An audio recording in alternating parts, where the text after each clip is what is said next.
Waalaikumsalam warahmatullahi wabarakatuh. Alhamdulillahirrabbilalamin. Dalam kesempatan kali ini kita bisa berkumpul bersama dalam keadaan sehat walafiat. Teman-teman semua, terima kasih sudah hadir menyempatkan waktu untuk belajar bersama dalam diseminasi budaya positif TK Cendekia Hanafi. Nah, kebetulan saya ini sedang melaksanakan pendidikan guru penggerak sampai ke bulan April tahun depan. Nah, sekarang ini sedang melakukan aksi nyata mengenai diseminasi budaya positif. Ya, kita akan berbagi ilmu bersama bagaimana sih kita baiknya di sekolah itu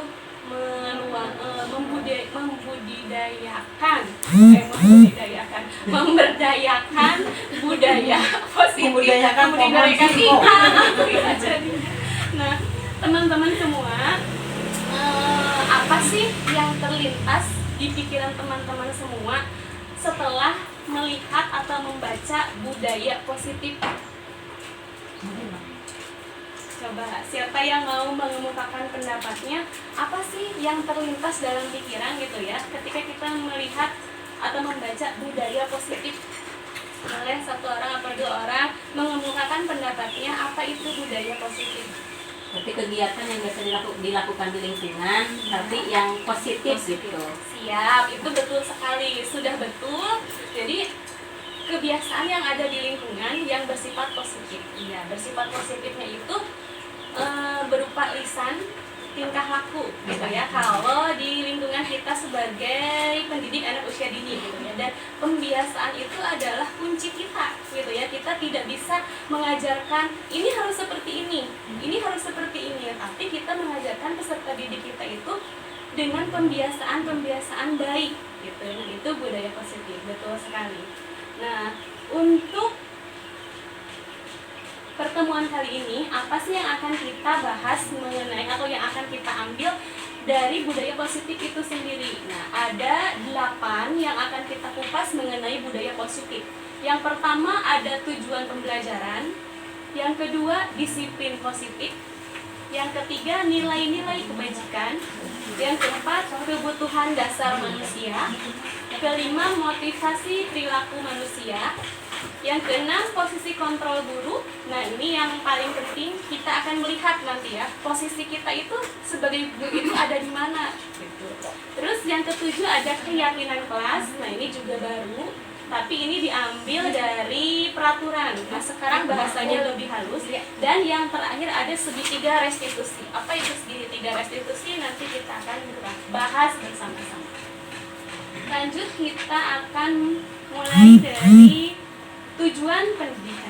Nah, tujuan pendidikan itu menuntun segala kodrat yang ada pada murid agar dapat mencapai keselamatan dan kebahagiaan yang setinggi-tingginya, baik sebagai manusia maupun sebagai anggota masyarakat.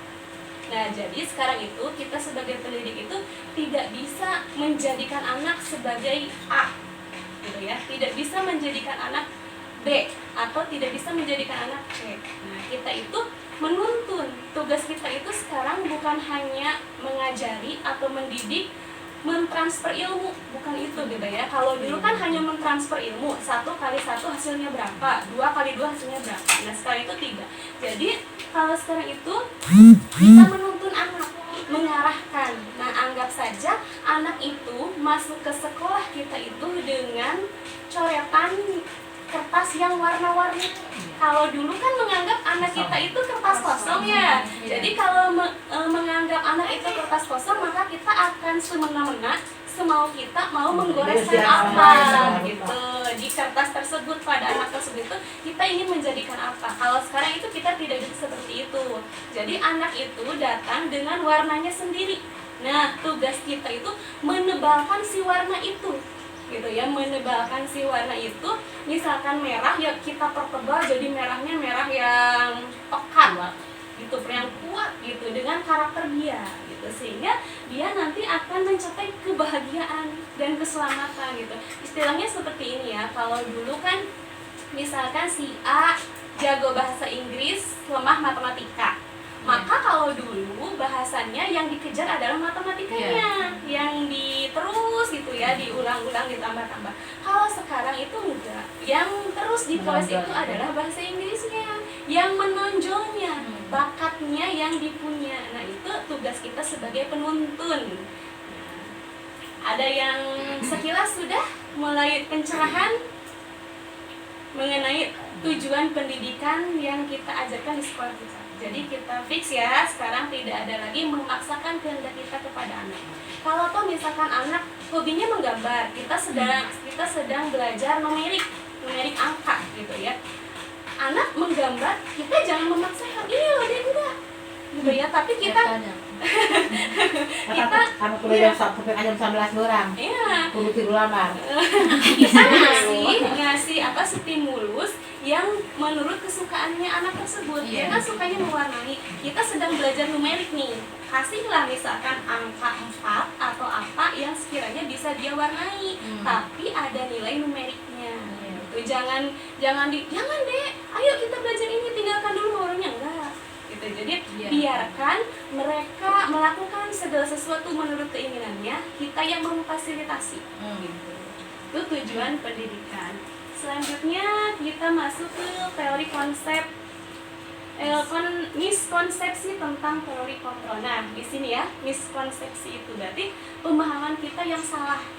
Gitu ya, yang selama ini pemahaman kita itu ke sini, tapi sebenarnya itu salah, bukan begitu gitu ya pemahamannya. Yang pertama, ilusi guru bisa mengontrol murid. Tadi ya, jika diibaratkan murid itu sebagai kertas kosong. Nah, itu. Yang kedua, ilusi bahwa semua penguatan positif, efektif dan bermanfaat. Itu ya, yang misalkan tadi kita belajar numerik, harus numerik nih. Ya mungkin bagi yang anak yang suka itu bermanfaat, tapi bagi yang tidak suka itu tidak akan bermanfaat gitu.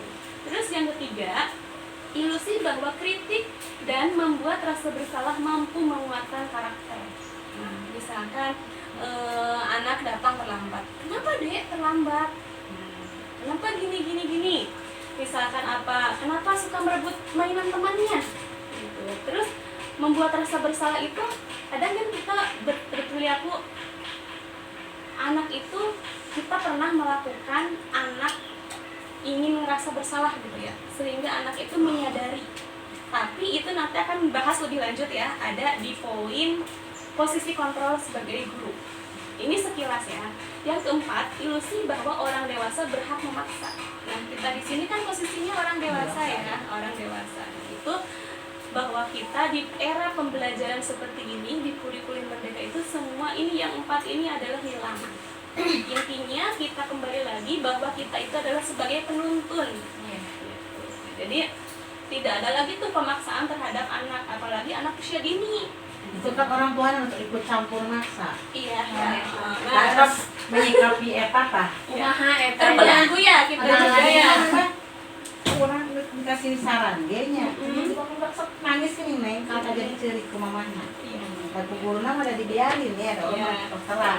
Kita tahu minimalnya seperti ini Bu, minimalnya karena kita bertanggung jawab di lingkungan sekolah, ya di lingkungan sekolah dulu gitu ya. Toh sebenarnya guru yang paling berhak buat anak tersebut adalah mamahnya di rumah, yang lebih banyak waktu itu mamahnya. Kita mah paling lama 3 jam kan di sekolah, 3 jam, selebihnya 21 jam itu berada di lingkungan rumah dan orang tuanya.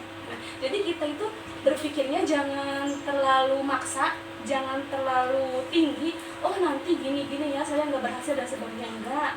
Kita sudah melakukan apa yang seharusnya kita lakukan, masalah hasil dan sebagainya, itu setiap anak akan tingkatannya berbeda, tidak bisa disamaratakan gitu ya.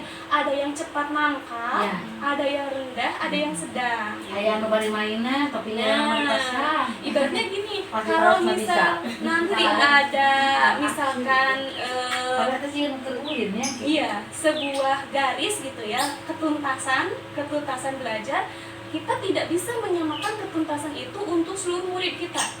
Itu ya sekarang bedanya. Kalau dulu kan misalnya ketuntasan ini harus sama gitu. Kita itu sekarang enggak. Jadi kalau misalnya mau toh menguji, kita lihat kemampuan anak itu di mana.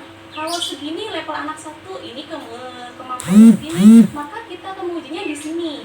Kalau kita di bawah, kita nggak boleh menguji dari sini gitu. Jadi dari sini setiap anak itu kriteria ketuntasannya berbeda. Ada yang baru bisa masuk sekolah pegang pensil, ada kan nanti kita kan belum seperti itu. Ada yang sudah mengenal huruf, ada warna, ada. Nah itu kriteria ketuntasannya itu berbeda masing-masing gitu. Tugas kita adalah mengedukasi orang tua bahwa jangan sampai orang tua itu menyamakan anak. Oh misal dalam satu kelas itu nggak mungkin kan ranking satu Banyak semua. ya. Pasti itu mah pasti asal dia Iya. Ada ranking 1, ada 2, 3 dan ke bawahnya. Iya, makanya. Gitu. Kalau ranking 1 semua bingung dong. Ada yang mulai berkembang, ada yang belum berkembang. Kenapa ada itu ya? Kita lanjut ya, mengubah paradigma stimulus respon ke pendekatan teori konsep. Nah, stimulus respon itu realitasnya kebutuhan kita sama. Secara garis besar gitu ya, menurut respon stimulus orang kan kebutuhan kita sama ya, kebutuhan baju, pangan dan sebagainya sama membutuhkan itu. Tetapi menurut teori kontrol, realitas kebutuhan kita itu berbeda. Mungkinkah saya sama-sama baju ya, kita Abi acuk, tapi Abi perlu size S. Ibu kalau memakai size S tidak akan sama, tidak akan cukup begitu. Anak pun itu gitu. Ketika anak memerlukan, yang satu memerlukan rasa kasih sayang, yang satu memerlukan kebebasan. Nah, itu sudah berbeda. Terus yang kedua, stimulus respon, semua orang melihat hal yang sama. Iya, semua orang melihat hal yang sama. Misalkan Bunda Atit dengan tetehnya memakai baju yang sama gitu ya. Tapi menurut teori kontrol, setiap orang memiliki pandangan yang berbeda. Setiap orang dari Bunda Atit, Abi mah ada kerudung lagi ya, kata itu Abi mah kerudung lagi ya. Terus kita mencoba mengubah orang agar berpandangan sama dengan kita. Sering ya, kita kadang di sekolah menyamakan persepsi ibu-ibu gitu ya. Kita besok menggunakan ini ya gitu. Pada kenyataannya, menurut teori kontrol, kita berusaha memahami pandangan orang lain terhadap dunia. Nah, jadi yang ada dalam diri itu berarti timbul toleransi gitu. Sudahlah kita samakan biar barang. Padahal sebenarnya mungkin dalam hatinya, oh saya nggak mau pakai ini gitu. Tapi karena ingin bersama, ingin mencapai sebuah tujuan bersama, maka oh ya merendahkan ego dulu. Terus perilaku buruk dilihat sebagai suatu kesalahan. Nah iya gitu ya. Sekilas dulu kita memandang kalau ada anak berperilaku buruk, kamu salah gitu ya, kamu jangan begini, nanti kamu gini-gini. Nah, menurut teori kontrol itu hanya Anda yang bisa mengontrol diri Anda. Jadi tetap kembali kepada kita gitu ya. Kalau kita berada di posisi orang dewasa. Yang selanjutnya saya bisa mengontrol diri orang lain. Saya bisa mengontrol diri orang lain. Misalkan Bu Santi ya, Bu Kepala nih. Kepala itu merasa bisa mengontrol ini gitu ya. Padahal Anda tidak bisa mengontrol orang lain. Gitu. Jadi tetap kepada diri masing-masing. Pemaksaan ada pada saat bujukan gagal. Anak nangis, anak tidak mau belajar, kita bujuk nih, kita bujuk, dileleyan, diusapan, dikasih apa, dan tetap aja nggak mau. Pernah nggak mengalami seperti itu? Ya, Ujung-ujungnya maksa, ayo adik, gitu. Gitu. Nanti ujung-ujungnya seperti ini. Kalau misal waktu istirahat, nanti adik kalau tidak selesai, adik tidak istirahat. Pernah nggak kayak gitu? Nanti adik kalau nggak selesai ini, adik nggak boleh jajan. Pernah nggak kayak gitu? Jadi kolaborasi dan konsensus menciptakan pilihan baru. Jadi kita kalau ada anak melakukan kesalahan itu, kita netralkan dulu, kita identifikasi dulu kesalahannya apa. Nanti ini ada di segitiga restitusi lebih jelas ya, ini sekilas dulu. Terus model berpikir menang kalah. Nah, ada yang menang, ada yang kalah, tanpa kita melihat proses. Berarti kalau menang kalah itu kita melihat apa? Hasil. Nah, itu tidak berlaku lagi sekarang ya. Menurut teori kontrol, model berpikir menang-menang. Semua anak menang dengan kelebihan masing-masing. Nah, disiplin positif. Disiplin positif berasal dari kata disiplina yang artinya belajar disiplin mengacu pada disiplin diri yang memiliki tanggung jawab terhadap apa yang telah dilakukan berdasarkan nilai-nilai yang diyakini. Disiplin positif merupakan salah satu cara penerapan disiplin yang bertujuan untuk menumbuh kembangkan kesadaran serta memberdayakan peserta didik tanpa imbalan, ancaman atau hukuman. Nah, ini menarik sekali ini, reward, ancaman, hukuman. Sebagai pendidik, tujuan kita adalah menciptakan peserta didik yang memiliki disiplin diri sehingga mereka berperilaku mengacu kepada nilai-nilai kebajikan universal dan memiliki motivasi intrinsik dalam perubahan perilaku ke arah yang benar. Jadi apa? Ada kata penghargaan, ancaman, dan hukuman. Ini adalah tiga ini yang budaya kita gitu ya, masih menjadi budaya kita gitu ya. Sebenarnya kalau reward boleh gitu ya, mengasih reward, tetapi akibat jangka ke depannya anak akan ketergantungan, nagih. Jika tidak dapat hadiah, mereka akan acuh kembali lagi ke tabiat semula. Nah, ancaman pun sama. Berarti itu nggak boleh. Nggak boleh sekarang gitu ya. Makanya makanya kita jangan dulu, belajar bareng. pasti ngalamin. Iya, jadi kalau ancaman itu pun sama gitu ya. Ketika ada ancaman, ada yang orang yang mengancamnya, mereka akan bersikap baik. Tetapi ketika sudah tidak ada orang yang mengancamnya, udah Balik aja. dulu ya, Dan iya, dan nggak ada balik dia. dikarekan ieu. Nah, gitu. Terus hukuman sama dengan ancaman. Gitu ya, kita nanti akan menghindari itu. Nah, disiplin adalah kemampuan memerintah diri dalam mengontrol dan menguasai diri untuk memilih tindakan yang mengacu pada nilai-nilai yang kita hargai dengan penuh tanggung jawab dan tanpa perintah orang lain. Nah, kenapa ini disiplin positif? Jadi yang sekarang itu yang diharapkan itu disiplin itu timbulnya dari dalam diri masing-masing.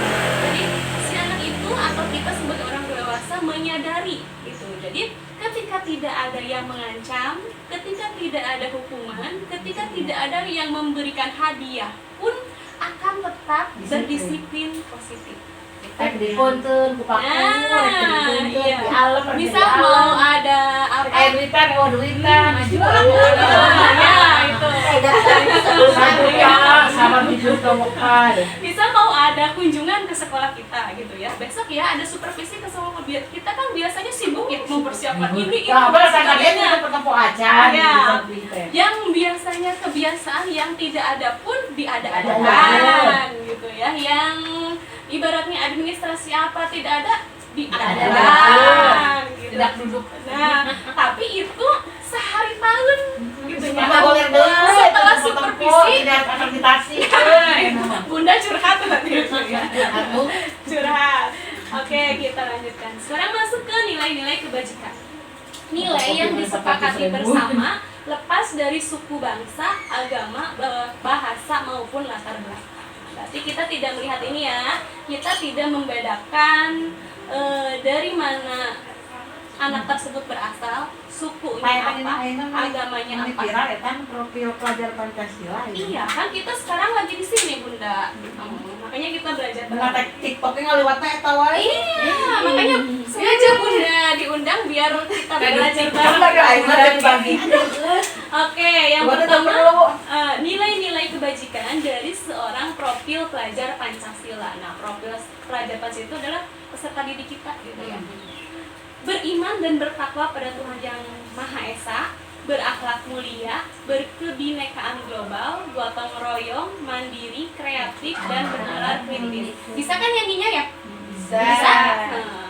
Belajar Pancasila, beriman dan bertakwa pada Tuhan Yang Esa, dan berakhlak mulia, berkebinekaan global, gotong royong, mandiri, kreatif, dan bernalar kritis. Nah, itu yang diharapkan terjadi pada peserta didik kita.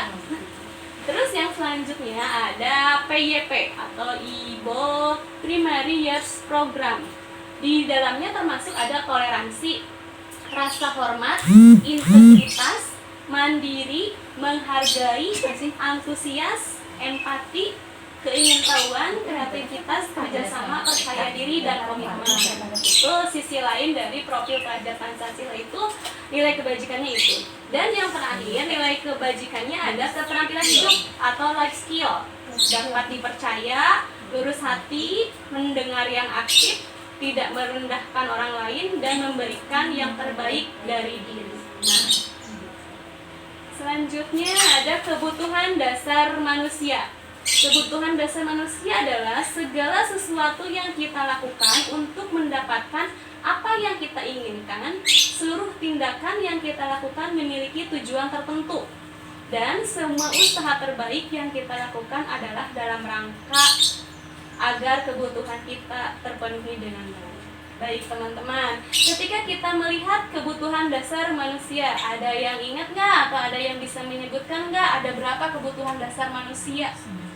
Primer, sekunder gitu.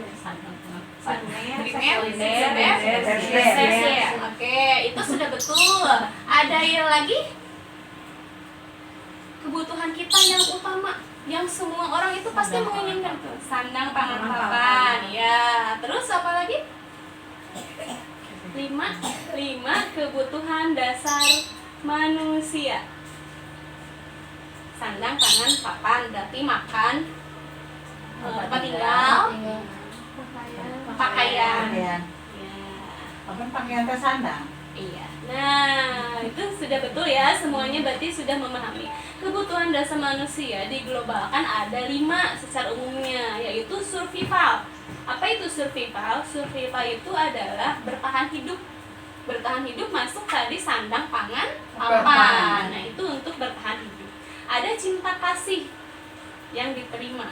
Jadi kita kan menginginkan juga kita itu disayang, gitu ya, diperhatikan, gitu ya, iya. Misalnya contoh kecil aja, kita pulang sekolah gitu ya, ada di rumah itu ada anak, ada suami atau ada keluarga lain. Jadi sayang mah yang sorangan. Cek aja dah lagi. Orang dikitukeun dicuekeun mah da pada laki-laki mah kitu urang we sorangan. Oh iya. Dipancing. Kan cinta kasih itu bukan hanya kita menerima tapi memberi. Bisa. Terus karena ada pelakor itu pusatnya dari itu. aduh. Kayak di sini. Kalau suami itu harus manja-manja. Siap. Siap, sok manja-manja. Sebelum yang digendong sama Anda. Buayu garis bawahi. Udah digendong, Boy. Buayu manja. Iya, dari indung ya. Harus dicatat ya. Oke, kita lanjutkan ya. Ada kesenangan. Nah, kesenangan itu kita seperti ini barusan tertawa-tertawa. Itu sebenarnya Bahagia itu mahal. Bahagia itu mahal tuh, betul. Terus Kayak ada sedikit itu hese. kebebasan. Perlu nggak kebebasan? Perlu. Bebas tapi sopan. Bebas tapi Sopan. Terus ada penguasaan. Penguasaan bisa? Bisa. Perlu nggak? Perlu. Gitu. Nah, bertahan hidup tadi ya, makanan, pakaian, tempat tinggal, keamanan dan kesehatan. Terus kasih sayang, rasa diterima, rasa dipedulikan, berbagi, kerjasama, menjadi bagian dari kelompok. Nah, ini juga saya merasa disayang nih, karena teman-teman mau gitu ya bekerja sama. Luar biasa, terima kasih sekali ya. Terus ada penguasaan, harga diri, keinginan untuk dianggap, memimpin, berprestasi, diakui dan didengar. Itu setiap orang pasti menginginkan ini, ada gitu ya. Kebebasan, mandiri, memiliki pilihan, mencoba hal baru, mampu mengendalikan arah dirinya. Jadi tadi ya kata Bunda, kebebasan yang sopan ya. Bebas tapi sopan. Iya betul sekali ya. Gitu. Terus kesenangan, bermain, humor, antusiasme, tertawa. Nah, sekarang ada kasus nih seperti ini. Baik, kita berpikir bersama ya. Ibu Ani, guru kelas 5 di SD Pelita Hati, sedang bingung menghadapi ulah salah satu murid di kelasnya Agus. Nah, berarti Bu Ani itu bingung melihat Agus gitu ya. Beberapa anak telah datang dan mengeluhkan Agus yang seringkali meminta bekal makan siang mereka dengan paksa. Jika Anda menghadapi situasi seperti Ibu Ani, apa yang Anda akan lakukan? Menurut Anda, kira-kira apa alasan Agus melakukan hal itu? Jadi, teman-teman sekarang beralih posisi menjadi Ibu Ani di kelas 5, mempunyai murid Agus. Nah, Agus ini berbuat ulah sehingga teman-temannya itu lapor kepada Ibu Ani bahwa Agus itu sering merampas bekal makan siang mereka. Nah, kira-kira yang pertama yang akan dilakukan Ibu apa? Terus alasan Agus melakukan hal itu. Jadi ibu itu melihat Agus itu, kenapa sih Agus itu bisa melakukan itu? Itu karena apa? Berhubungan dengan yang 5 kebutuhan tadi. Nah, kira-kira yang pertama dilakukan apa? Observasi dulu. Observasi, boleh. Terus pendekatan. Selanjutnya dikasih tahu. Kira-kira nih Agus melakukan hal itu karena ingin memenuhi kebutuhan 5 yang mana? Ada survival, kesenangan, cinta kasih, penguasaan, cinta kasih, boleh. Kenapa teman-teman bisa menyimpulkan bahwa Agus itu kurang kasih sayang? Ya kalau misalkan dia Cari bawa, perhatian. pasti kan nggak boleh kita punya kurang orang. perhatian Mungkin juga. orang tuanya di rumah ada something kan. Oh iya, Jadi, betul. Jadi Agus itu mencari perhatian. Iya, Mencari capek. perhatian. Ada lagi kebutuhan yang lain? Melihat dari kasus ini ada lagi nggak? Kenapa Agus melakukan hal tersebut? Si Agus tuh merasa iri ya kepada temannya yang Iya. diperhatikan sama orang tuanya. Iya. Si Agus oke, sepertinya di dalam hatinya mau seperti itu, Boleh. yang diperhatikan sama Hmm. orang tuanya, Berarti, dikasih bekal. Tadi masuknya cinta kasih ya. Ya. Menurut ini bisa nggak masuk Fun. ke survival? Si Agus melakukan merebut bekal temannya itu Bisa. nggak? Mungkin dia keadaan lapar kan. Nah, di rumahnya tidak ada makanan, tidak dibekali juga, Iya, makanya bisa dia jadi. ngambil punya temennya. Itu masuk ke survival. Bisa nggak melihat masuk ke kebutuhan kesenangan? Bisa. Alasannya? Karena Dia kurang kasih diperhatikan. sayang. Ya. Bahagia Ada ya, emosinya Ma. mungkin. Jadi Rasa bahagia. Jadi bahagia ketika Agus itu berhasil ngambil makanan punya temennya. Nah, temennya nangis, mungkin Agus akan melihat senang ketika ekspresi temennya Ada kesenangan. kepuasan Ada tersendiri, kepuasan kan? tersendiri. Tapi kan termasuk normal tuh. Normal. Kan ayah nong hiperaktifnya Iya. di bunda ayah. Hmm, Salah satunya itu. Ayah dulu megang bola. iya. Namun dipegang ambil teh atau apa cek normal mah belum karunya nggak diambil teh terus dibabetkeun ka batur kena ieu kena kepala namun aya batur nu dikumehan dia takkan dapat teh aya jikrak atau dia mainan di dieu numpuk ke robotan jeger kumehan teh atau teh sisirian Itu saya bisa masuk ke ini Bun, ke Eta kumaha eta? cinta kasih sayang. Jadi kadang ada anak yang sering menyendiri, tidak ada teman, tidak pandai juga bersosialisasi dengan temannya.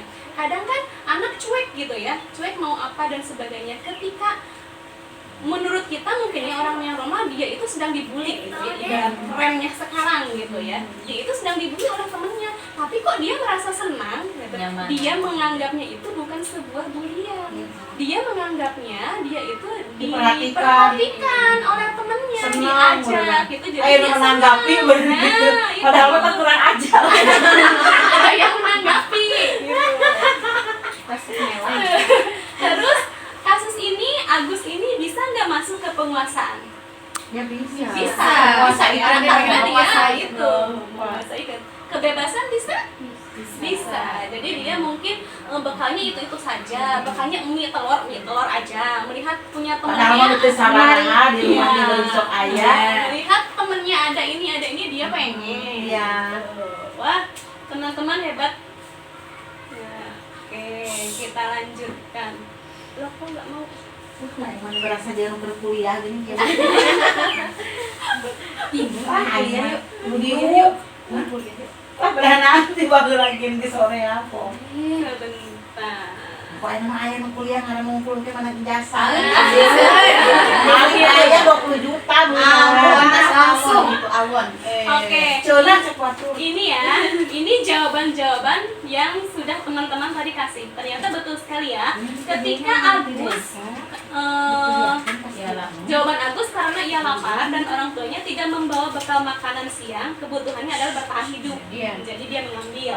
Apabila jawaban Agus karena ia senang temannya jadi memperhatikan dia. Nah, seperti contoh yang tadi Bunda sampaikan ya. Nah, itu adalah kebutuhannya adalah cinta kasih sayang. Jadi mereka butuh diperhatikan. Apabila jawaban Agus adalah dia merasa hebat karena temannya jadi takut dan menuruti keinginannya. Jadi merasa jadi pahlawan. Iya, nah kebutuhannya adalah penguasaan. Terus apabila jawaban Agus karena ia merasa bosan dengan bekal yang dibawakan ibunya karena selalu membawa bekal yang sama, maka itu adalah kebutuhan kebebasan. Memilih nantinya Agus ya. Terus apabila jawaban Agus adalah karena iseng saja dan dia menikmati ekspresi wajah temannya yang karena diambil makanannya, maka itu adalah kebutuhan kesenangan. Sederhana ya sebetulnya, ini sering terjadi tapi kita belum mengetahui ini. Tidak merasa Gitu. Tidak peka. Nah, ketika kelima kebutuhan dasar telah dipenuhi secara memadai, maka murid akan tumbuh dengan seimbang dan bahagia. Oh, ternyata endingnya begitu. Iya. Sebaliknya, ketika kebutuhan dasar tidak terpenuhi dengan baik, maka seseorang akan mengalami emosi negatif seperti bosan, sedih, dan kecewa. Jadi kita bisa simpulkan ya, ketika anak yang 5 kebutuhan dasarnya terpenuhi, mereka akan happy, bisa mengikuti seluruh rangkaian kegiatan yang ada di sekolah. Ketika sebaliknya, maka mereka ya tadi kata Bunda ya, ada yang berulang ini, ada yang berulang. Jadi sekarang kita bisa memahami ya, ketika ada anak yang berulang berarti mereka kekurangan salah satu dari 5 kebutuhan manusia. Nah, kita wajib memenuhi itu, gitu ya. Apabila kekurangan kasih sayang, berlakulah kita Kayak di seperti kurang kudu lagi kita ada mengganti orang tuanya yang di rumah. Nah, itu. Jadi kita tinggal menerapkan. Jadi kudu dibelai si Agus cerita kasih. Agus main yuk. Kayak jajanan di pasihan. Hutan Terus mulai mainnya. Motivasi perilaku Kami manusia seputar suami kena dibelah. dipengaruhi ada 2, yaitu ekstrinsik yang berasal dari luar dan intrinsik yang berasal dari dalam diri. Nah, ekstrinsik itu adalah menghindari hukuman atau ketidaknyamanan. Gitu. Jadi perilakunya ketika di sekolah baik karena nggak mau saya dihukum terus, gitu ya. Paksa eta dibaik-baik jadi sumputkeun kejelekannya lebih berbahaya ya. Iya, lebih berbahaya. Terus untuk mendapatkan imbalan dan penghargaan orang lain, saya baik karena saya ingin mendapatkan hadiah itu.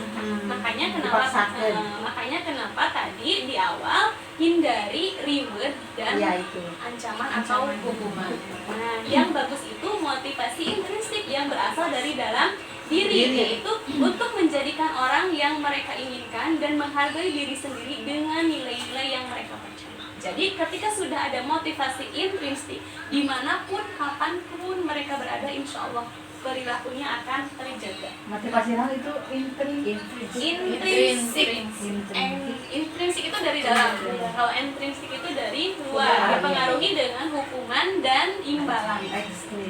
Ekstrinsik dari luar, intrinsik dari dalam. Nah, hukuman, konsekuensi, dan restitusi.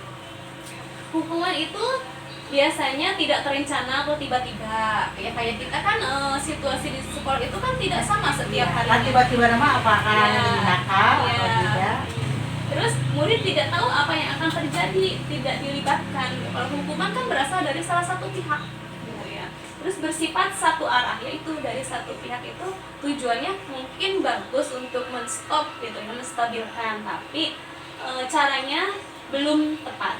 Terus berupa hukuman fisik atau psikis, biasanya kayak gitu ya dulu ya. Mungkin kalau anak-anak kalau sekarang enggak ya, kita enggak pernah melakukan hukuman fisik, cubit, pukul enggak. Udah kieu-kieu tuh menang cenah. Iya, enggak boleh. Yang orang tua lebih iya bu. Orang tuanya nanti kita Orang tuanya jalan lebih. Tahu doang akibatnya di rumah tangga. Tapi sih dilaporkan ke Kapolres. Konsekuensi. Denda 50 juta. Kalau konsekuensi, aduh viral nanti. Konsekuensi itu terencana, disepakati sesuai peraturan. Jadi kita membuat gitu ya. Nanti kalau misalkan ada yang melakukan ini, akibatnya ini, tahu gitu ya. Jadi kalau konsekuensi itu ada kesepakatan dua belah pihak. Terus murid tetap dibuat tidak nyaman, ya itu tadi. Murid tetap dibuat tidak nyaman dan mungkin kan murid tersebut tidak akan nyaman, sama saja misalkan dengan hukuman. Konsekuensi juga sama seperti hukuman kan, cuman diibaratkan eksekusinya lebih halus gitu ya, karena anak tahu. Terus sikap guru selalu memonitor murid, jadi ditinggali Terus itu mau kudu bekerja ya otak jeung sagala jeung mulut jeung si sagala. bunda curhat dah sendiri kamari. Ayo waktu itu ayo tadi mulai berbahagia. Ada teman-teman kan banyak di sekolah, jadi bisa bertukar pikiran. Kalau ini kan sibuk sendiri gitu. Ayo mah di kamar dia tahu ajaran baru. Terus restitusi, proses menciptakan kondisi bagi murid untuk memperbaiki kesalahan. Nah, jadi ada proses mediasi.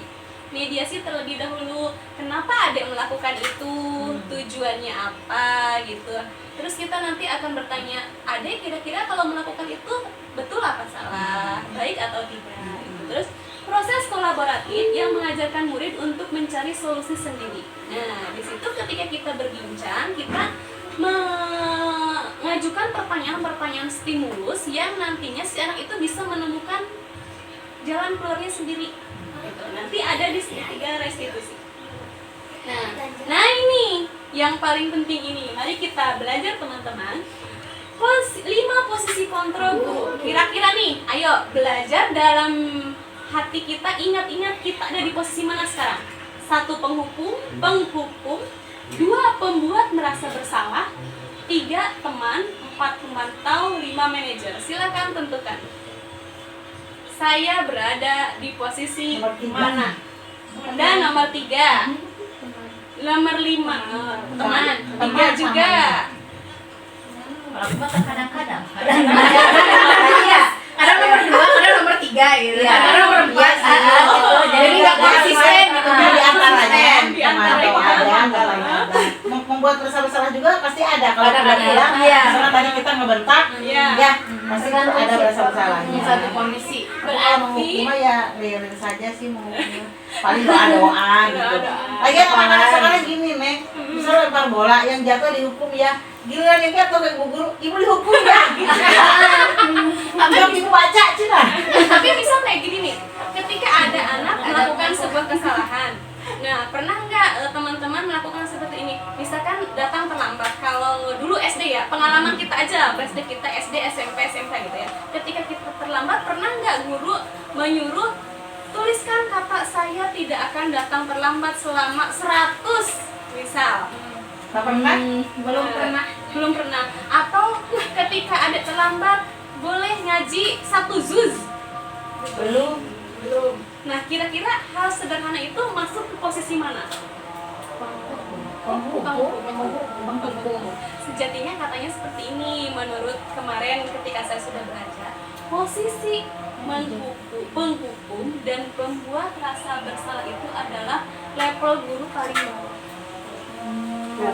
Iya benar ya. Levelnya itu guru itu paling bawah, jadi si guru itu sudah kehabisan ide, sudah tidak punya Iya, tidak ada ide yang lain. Nah, Jadi kamu tereng we. Tapi saya sabarane eta teh lagi PME ya. Nyobain lagi. Terus itu acan saya kan. itu Saya katanya tidak pernah. posisi terendah seorang guru itu di situ. Nah, kita perbaiki ya, walaupun misal kita pernah ada di posisi 1 dan 2, Tidak kepikiran saat itu. mudah-mudahan setelah ini kita akan berada di posisi 5. Nah, kasusnya ya, ketika siswa malas-malasan dalam belajar di kelas, kalau posisi penghukum, berarti bahasanya seperti ini. Ayo, makanya jangan tidur-tiduran, lain kali perhatikan. Sudah sana. Balik. Pernah?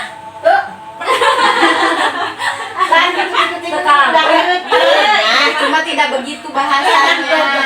Ada secara langsung seperti itu. Makanya jangan tiduran ya. Ya ampun kasihan banget budak disebut gitu. Palingnya besok mah kalau mau lagi belajar mah nggak boleh.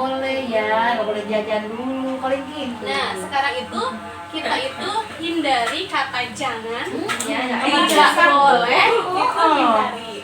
Terus menurut pembuat rasa bersalah. Jadi kalau posisi kita di pembuat rasa bersalah, maka kita identik seperti ini.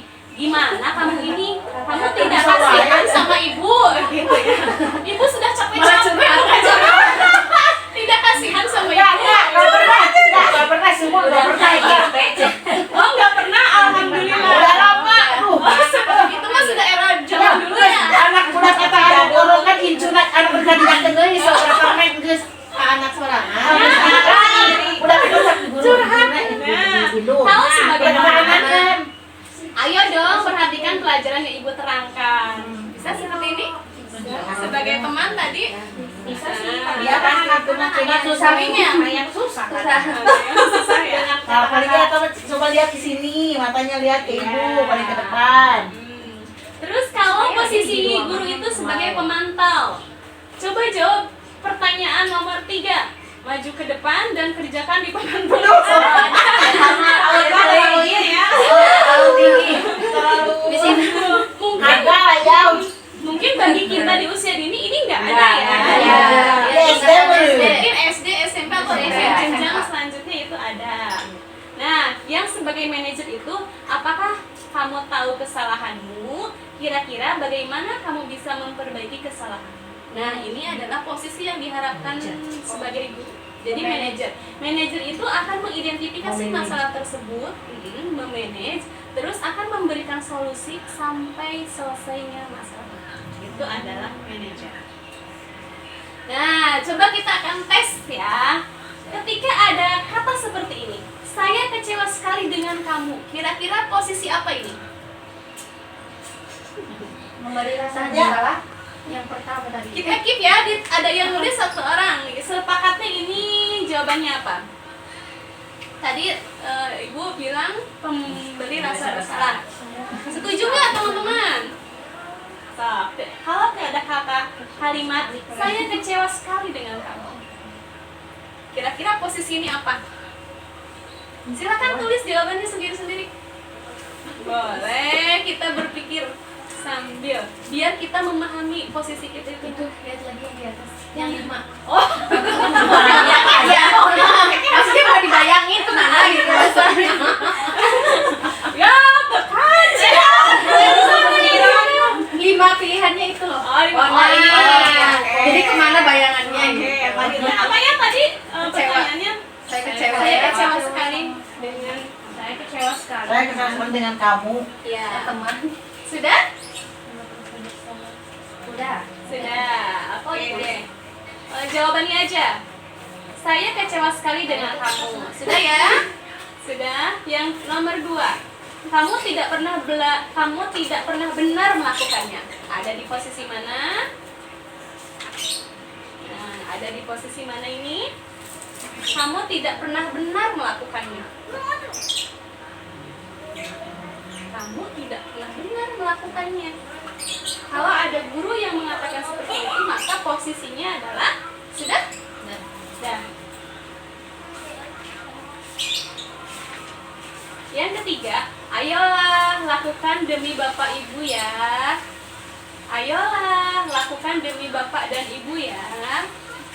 Berarti ada di posisi ayolah. Kata kuncinya adalah ayolah. Sudah. Yang selanjutnya, apakah kamu mau mendapatkan stiker bintang hari ini? Nah, ada di posisi reward, berarti pemberian reward. Tadi ada di posisi yang betul semua nanti dapat voucher. Apa ya tadi Bunda? Bahasa Mangudin ya? Tapi yang benar semua ya, yang benar semua ya, ya boleh. Udah 4 ya? Jawabannya kurang sama semua gitu. Nanti semuanya dapat voucher. Aku ini kenapa jawabannya sama semua gitu. Yang terakhir, bagaimana kamu dapat menyelesaikan menyelesaikan masalah ini. Oke. Sudah? Sudah. Yuk kita main jujur-jujuran. Sudah Bu? Sudah. Buntutnya sudah. Pemantau. Jangan kasih tahu. Ayo bukan alasannya. Oh alasannya. Itunya. Pertanyaannya. Apakah kamu mau mendapatkan stiker bintang hari ini? Sudah? Oke, kita cek ya. Nah, siapa yang jawabannya saya kecewa sekali dengan kamu? Jawabannya pembuat orang merasa bersalah. Ada yang betul? Betul Bu? Keren. Bersalah.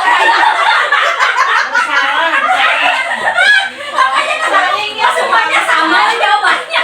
Terus yang kedua, kamu tidak pernah benar melakukannya. Itulah posisi penghukum. Betul? Terus ayolah lakukan demi ibadah Bapak sebagai pemantau. Apakah kamu mau mendapatkan stiker bintang hari ini? Itu adalah posisi pemantau. Betul. Bagaimana kamu bisa menyelesaikan masalah ini? Itu adalah posisi manajer. Nah, yang selanjutnya kamu selalu yang paling terakhir. Itu adalah posisi penghukum. Ada yang betul semua? Tidak. Iya, juga sama kali. Soalnya 5 kan? Iya, soalnya 6. Oh 5. Oh, 5. Baru 1.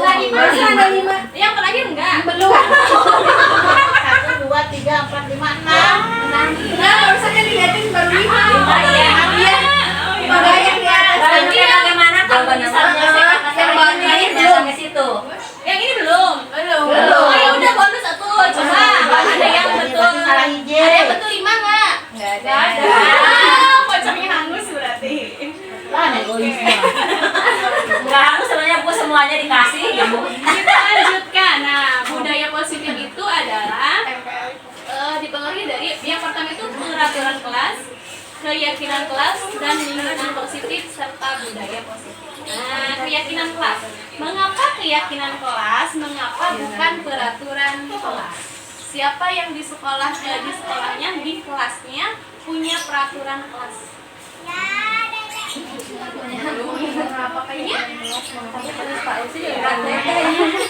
Jadi ini ya, kalau dulu kan peraturan kelas, misalkan dilarang membuang sampah sembarangan.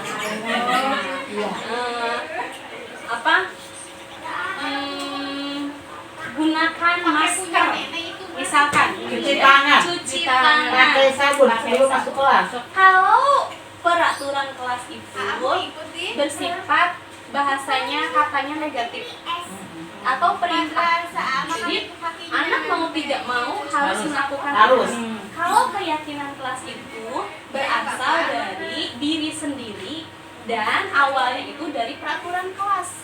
Jadi diturunkan, dibuat lebih halus, lebih manusiawi. Harus menyarankan Nah, jadi kalau misalkan di kelas kita budak teh. Nah, di kelas kita ada apa tadi dilarang membuang sampah sembarangan, maka ganti dengan menjaga kebersihan. Terus identiknya kalau peraturan kelas itu ada hukuman kan? Ada hukuman. Nantinya kalau yang melanggar, misalkan ada hukuman, ada denda, gitu ya. Lumayan kenceng gitu. Yang membuang sampah didenda 10.000, misal, atau yang tidak tiket didenda 2.000. Itu identik dengan peraturan. Kalau keyakinan kelas itu tidak ada hukuman karena berasal dari semuanya, gitu ya. Katanya pun lebih Berarti yang halus. benarnya mana ya, Kak? Sekarang itu Keyakinan. Keyakinan. Iya. Jadi kalau di sekolah masih ada tata tertib atau peraturan kelas, kita ganti dengan keyakinan kelas. Nah, diambil seperti ini. Diambilnya seperti ini. Misalkan ditanya nih si anak satu-satu, kira-kira keyakinan kelas yang akan kita sepakati untuk beberapa bulan ke depan apa ya? Misalkan Bunda mengajukan menjaga kebersihan atau dilarang membuang sampah sembarangan. Nah, kita yang bertugasnya menetralkan itu, jadi mengubah kalimat negatif menjadi kalimat positif. Seperti tadi dilarang membuang sampah jadilah menjaga kebersihan. Kebersihan itu sebagian daripada iman. Boleh. Nah, itu jadi sekarang itu kalimatnya adalah kalimat-kalimat positif gitu ya. Ya, harus sifatnya nyarekan. Jadi kalau misalkan ada di sekolah slogan yang kata-katanya seperti itu, berarti atau peraturan kelas. harus diganti, Diganti, harus jadi diganti, keyakinan. dilebih haluskan, dilebih positifkan kalimatnya. Itu ya bedanya peraturan kelas dan keyakinan kelas.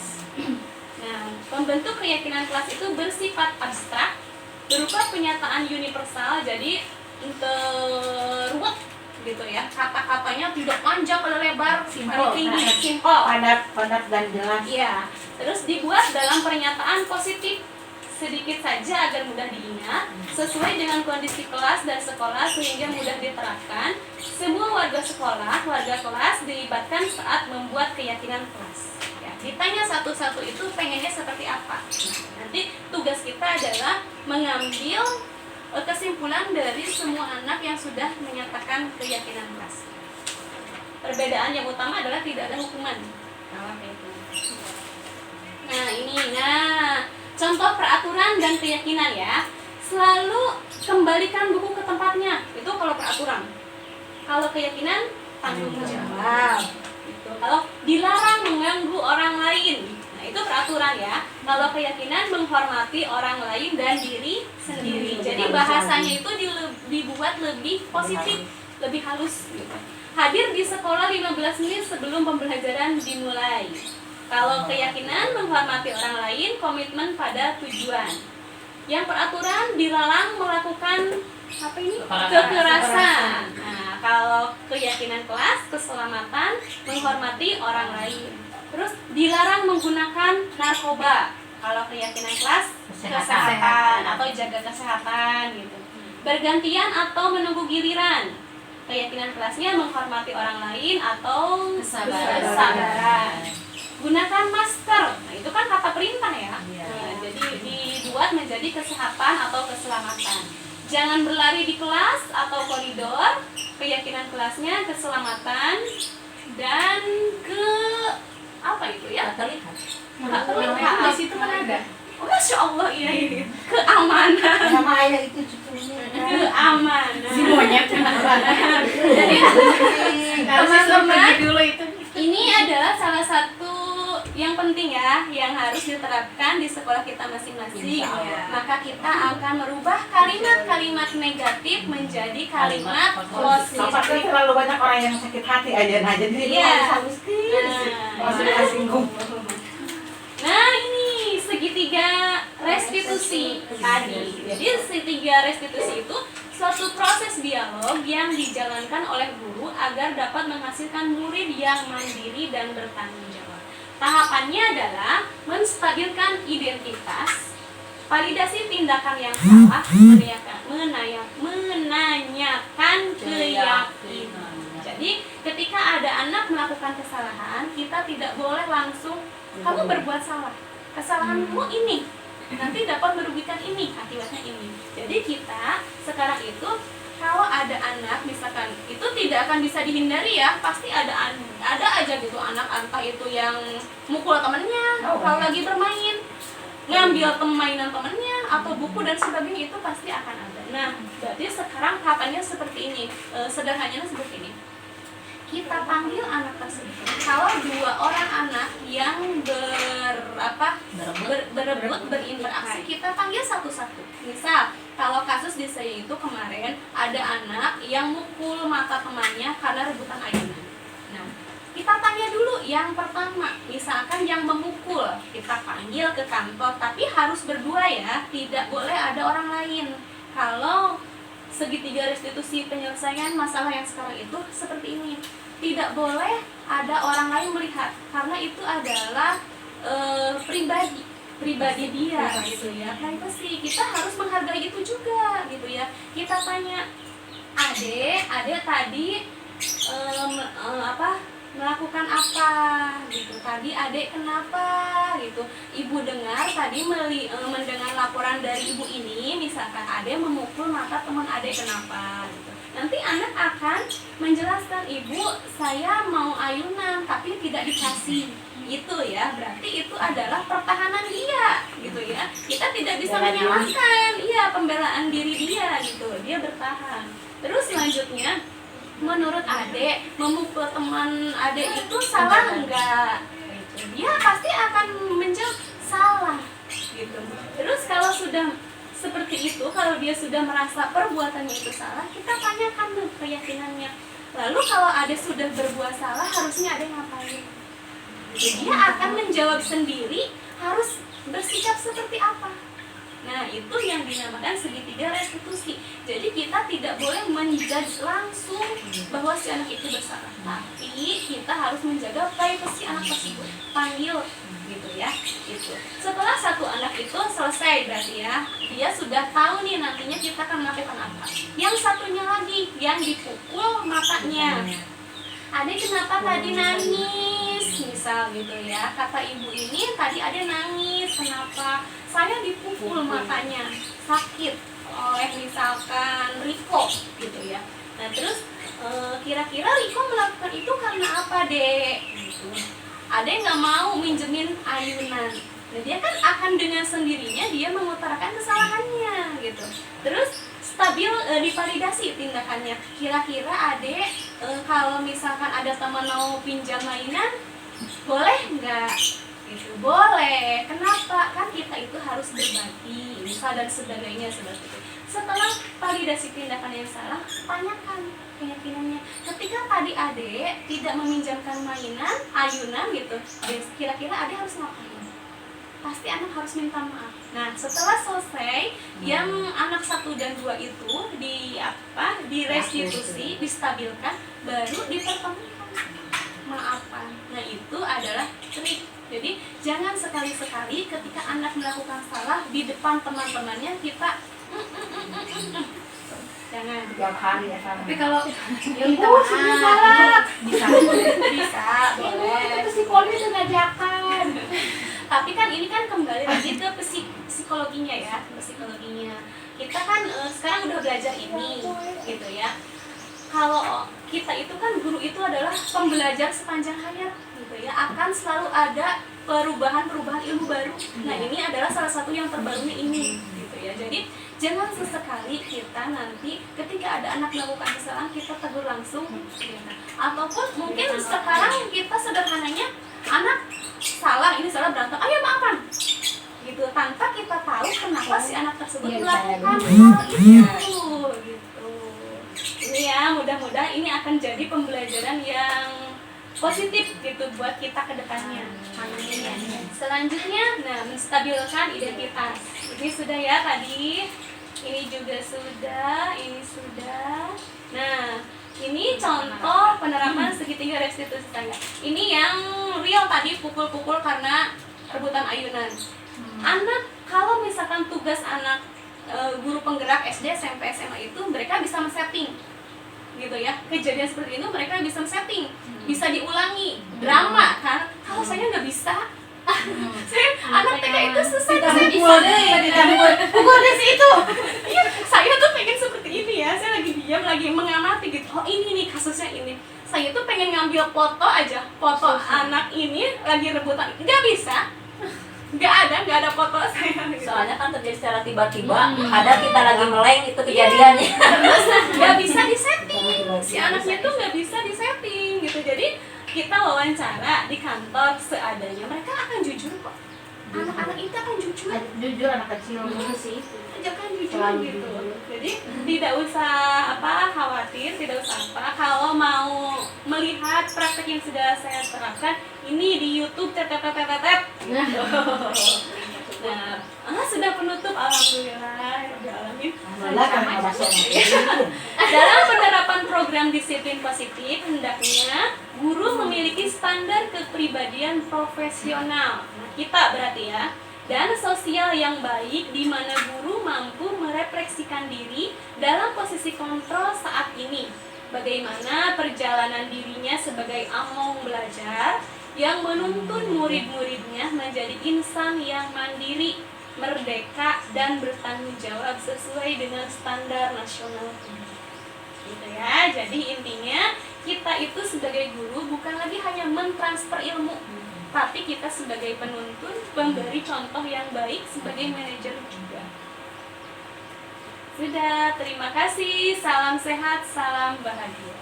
Dari saya mungkin banyak kesalahan gitu ya. Saya pun tidak berniat untuk mengajari, kita berbagi ilmu saja. Mudah-mudahan apa yang sudah saya bagikan hari ini bisa bermanfaat bagi teman-teman semua, khususnya nanti dijalankan di lembaga masing-masing, sehingga kita akan mengalami perubahan pendidikan ke arah yang lebih baik lagi. Ya. Dari saya ditutup dengan bacaan hamdalah bersama-sama. Alhamdulillahirobbilalamin. Wabillahi taufiq wal hidayah. Wassalamualaikum warahmatullahi wabarakatuh. Waalaikumsalam. 1 jam ya? 1 jam. Oh siap, 1 jam. Orang yang sebelah. Ya, memotokkan.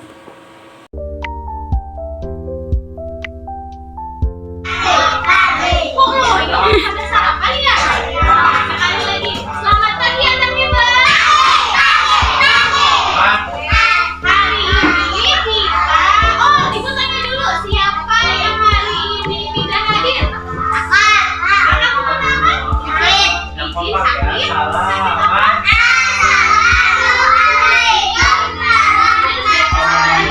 Sekarang konsentrasi. Hari ini kita akan membuat apa tadinya yang kelas bacanya? Kesempatan kelas B. Ada hari ini B-nya B apa? B kecil atau B besar? Kita akan membuat kesepakatan kelas B. Nah, intinya tuh gini. Anak-anak di kelas itu tadi harus ngapain? Yang pertama ada berdoa. Kira-kira kalau di kelas suka berdoa nggak? Sebelum belajar berdoa, sesudah belajar berdoa, mau makan berdoa, mau berangkat sekolah berdoa kan tadi? Terus ada kelas bersih, setuju juga kelas bersih. Kalau belajar kelasnya enakan bersih atau kotor? Bersih, berarti setuju kan kalau kelasnya bersih? Setuju. Rapi, suka nggak kalau kelasnya rapi? Suka. Terus ada indah, ada ininya, ada hiasan warna-warna. Tapi saling menjaga. Nah, teman-teman di sini tidak pernah kan ngambil pensil temannya, tidak pernah. Tidak pernah ngambil punya teman. Sekarang ibu kasih 1 orang. Berapa warna ya ini ya? Oke, Sadan ibu minta tolong kebagian ya? Iya, semuanya juga dapat kebagian. 1 anak banyak.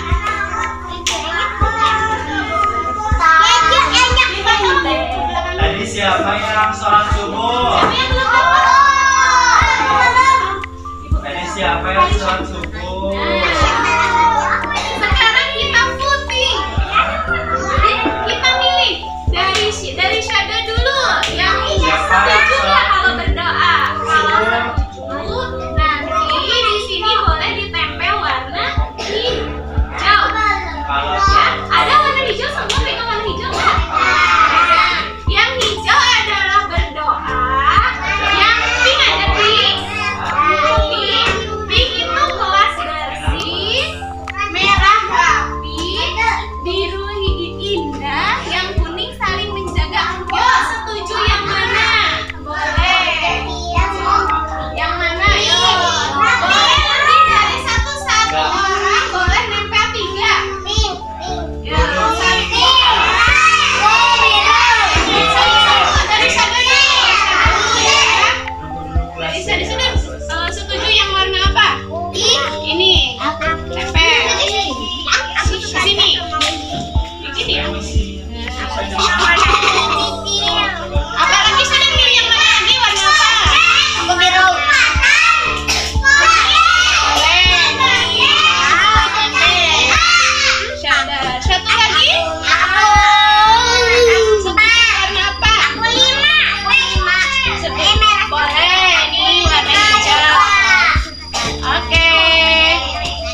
lagi?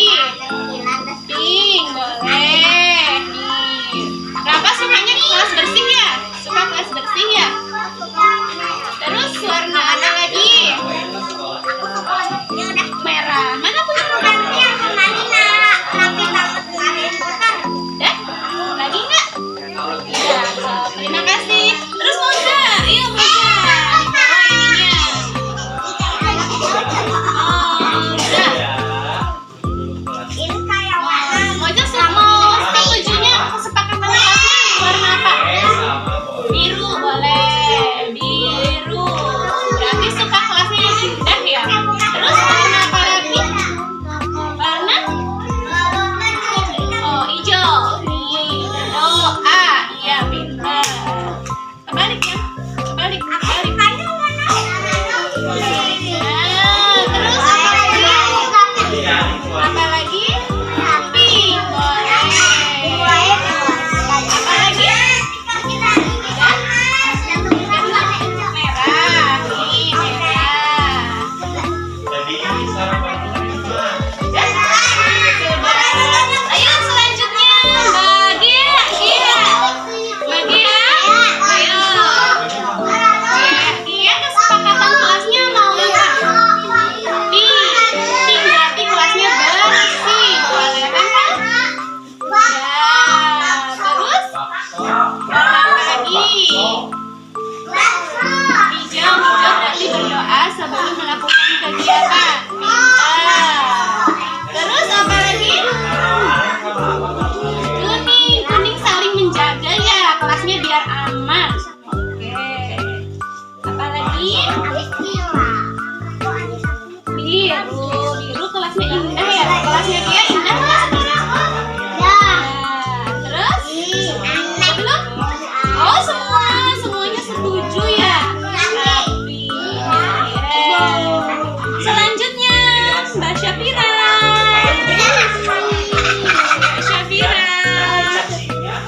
Mbak Syafira setujunya sama yang mana? Kesepakatan kelasnya. Warna apa? Pink. Boleh, berarti pink kelasnya bersih.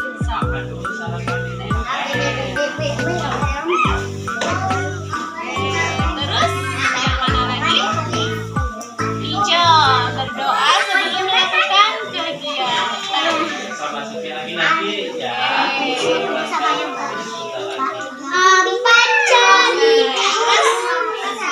Mbak Syafira suka yang mana? Setujunya? Iya, biru. Berarti kelasnya indah. Kelasnya sekarang indah nggak? Banyak hiasannya? Sudah belum? Sudah? Oke, terima kasih. Ayo, Mbak Cila. Mbak Arshila. Mbak Arshila suka kesepakatan yang mana? Berarti kelasnya bersih. Oke, sini aja. Balik ya. Terus yang mana lagi? Hijau. Hijau berarti berdoa sebelum melakukan.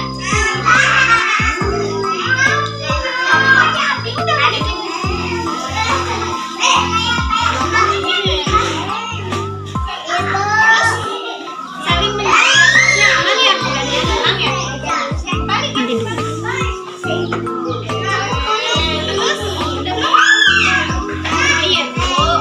Sukanya kelasnya yang indah. Rapi juga.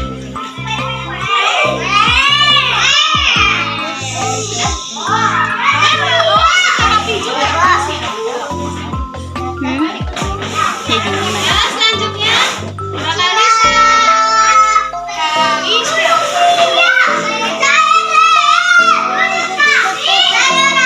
Kalisa sukanya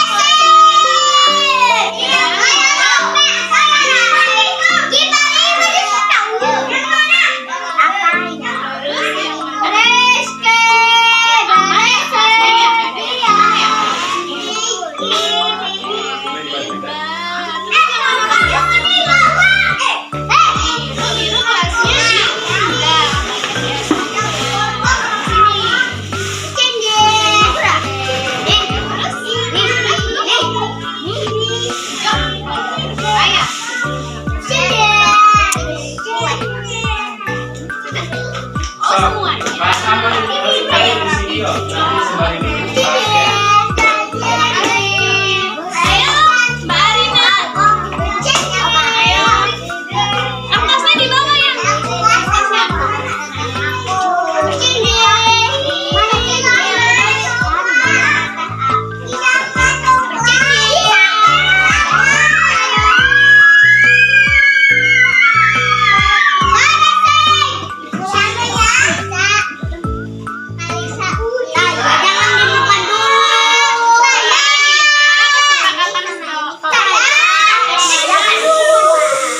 Yang kelasnya oke, terus setuju yang mana lagi? Biru kelas kami juga. Oke. Yang mana lagi? Hijau, berdoa sebelum kegiatan. Ya, pinter. Sudah selesai. Ada berapa yang setuju di kelasnya kalau sebelum ngapain itu berdoa dulu? Hitung ada berapa? 1, 2, 3, 4, 5, 6, 7. Berarti yang setuju ada berapa? 7 orang. Sekarang yang setuju kelasnya bersih, hitung yang kelas ada berapa? 1, 2, 3, 4, 5, 6, 7. Ingat-ingat. Sekarang yang kelasnya setuju berapa? Hitung ada berapa? 1, 2, 3, 4, 5, 6. Ada 6. Nah, sekarang yang kelasnya setuju Indah ada berapa? 1, 2, 3, 4, 5, 6, 7. Nah, 7-nya sudah ada berapa? 6-nya ada? Bagus. Sekarang yang saling menjaga yang aman ada berapa? 1, 2, 3, 4, 5. Jadi kesepakatan kelasnya yaitu berdoa sebelum melakukan kegiatan, terus bersih, terus rapi, sama yang terakhir indah. Nah, karena sudah setuju, kita tanda tangan. Kita tanda tangan kalau ini nanti kelasnya bakal seperti ini. Bisa tanda tangan nggak? Tanda tangan bisa nggak? Kalau enggak, cap jari pakai pewarna. Tempel. Ya. Mulai dari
Moza yuk. Sepakat pakai warna apa? Mau pakai warna apa Moza?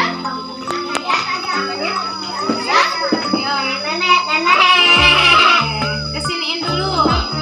Iya, kesini mau di mana? Jangan di situ, jangan dekat-dekat. Oke. Ayo, jangan ke baju.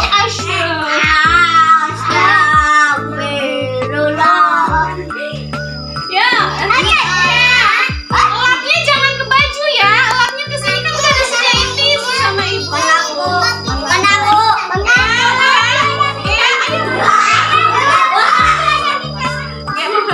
Awas jangan kebajuin ya, nanti bajunya warna-warni. Ya, jangan ke baju ya lapnya ya. Kesini dulu ya.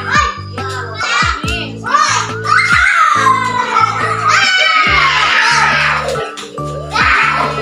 Ya, ayo. Safira. Ya. Ya, Safira mau warna apa? Awas jangan dikebajuin ya. Oh, Moza mah udah kebajuin, Bu.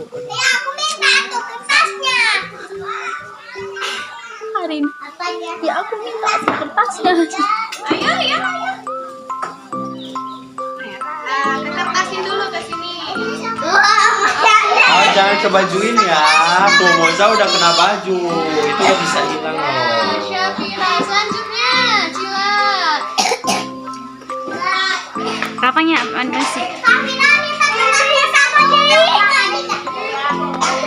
Cila, tanda tangan dulu Cila. Warna apa? Ini apa sih Mbak isinya Mbak? Kertasin dulu. Ayo, ke sini. Ayo,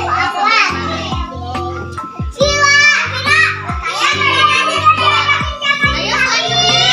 Nih, Kalisa. Kalisa. Kalisha. Jangan ke baju ya, nggak ke baju lagi. Ini udah disediain tisu.